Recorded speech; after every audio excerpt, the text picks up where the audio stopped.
Hey there, YouTube. This is Christian Brindle, Medicare health plan expert and specialist located about 20 minutes outside of Salt Lake City, Utah.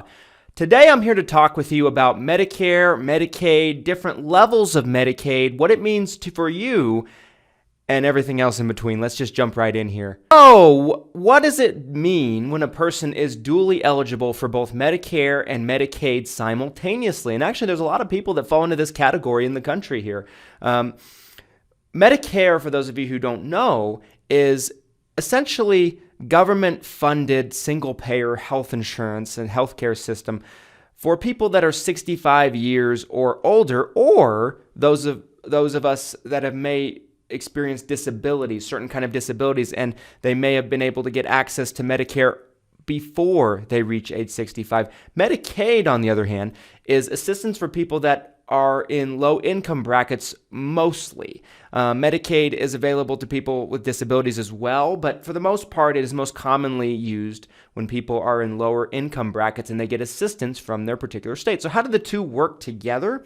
Well, essentially, Medicare and Medicaid coordinate the benefits simultaneously, and they'll work together to pay people's claims. Sometimes Medicaid can help pay your premiums, but there are different levels of Medicaid help that people can experience when they're on Medicare. And it's very confusing for those for people that are on Medicare to kind of know what help you're actually getting, what level you're in, and everything else in between. So what I wanted to talk about in this video here today was to go through the different levels of Medicaid that exist and what each level actually brings to the table. Qualifications are going to vary based off of your income. They're also going to vary based off of your personal net worth, how much money you have in the bank, what possessions you own. So for example, if you're worth $5 million and you're retired and you don't have any income coming in, and you have just a little bit of Social Security, like maybe $600-$700 a month, you're still not going to qualify for Medicaid, even if your income, technically speaking, is in the smaller amount. So there's a lot of factors there. They really want to make sure that people that get onto Medicaid are the people that really do need it.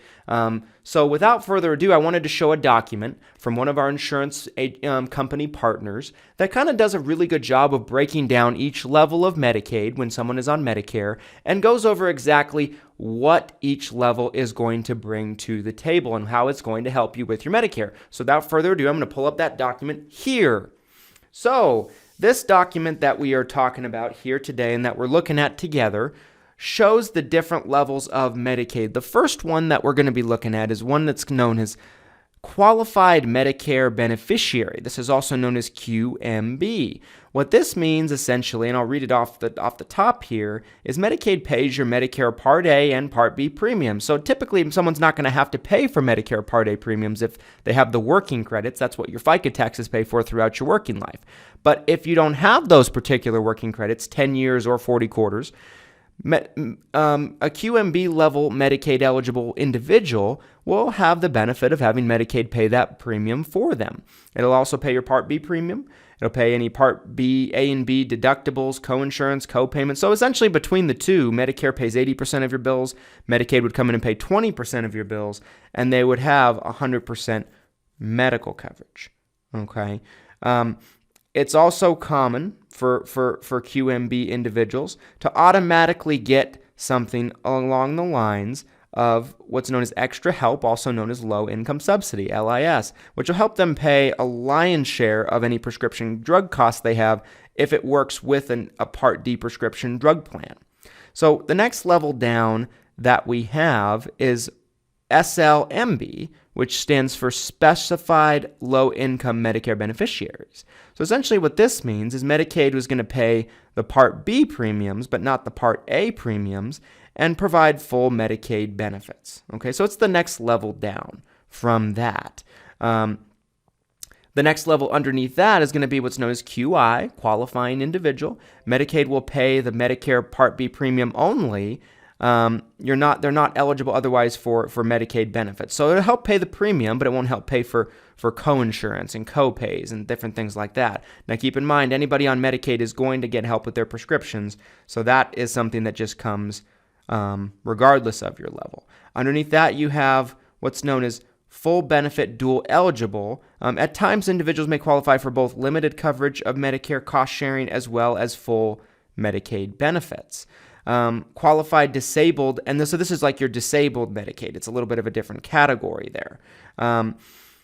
It talks about if you are QMB or a QMB plus beneficiary, you have $0 cost share except for Part D prescription drug copays as long as you remain a QMB member. So typically what I find is somebody that's a QMB member is going to usually they're going to have a Medicare Part D drug plan. If you're on Medicare and Medicaid and you don't have one, they'll typically automatically enroll you into one without you even having to enroll in one yourself. They'll pay the premium for you, especially when you're QMB. And the way that works is the prescription drug plan is going to have a copay. Let's say the prescription is $50. You might have a $5 copay, let's say. And then the low-income subsidy that comes with this, that you get just automatically by being a Medicaid beneficiary, will come in and pay, let's say, $4 of that $5 and leave $1 behind, so on and so forth. So this just goes over a little bit of information on how that works.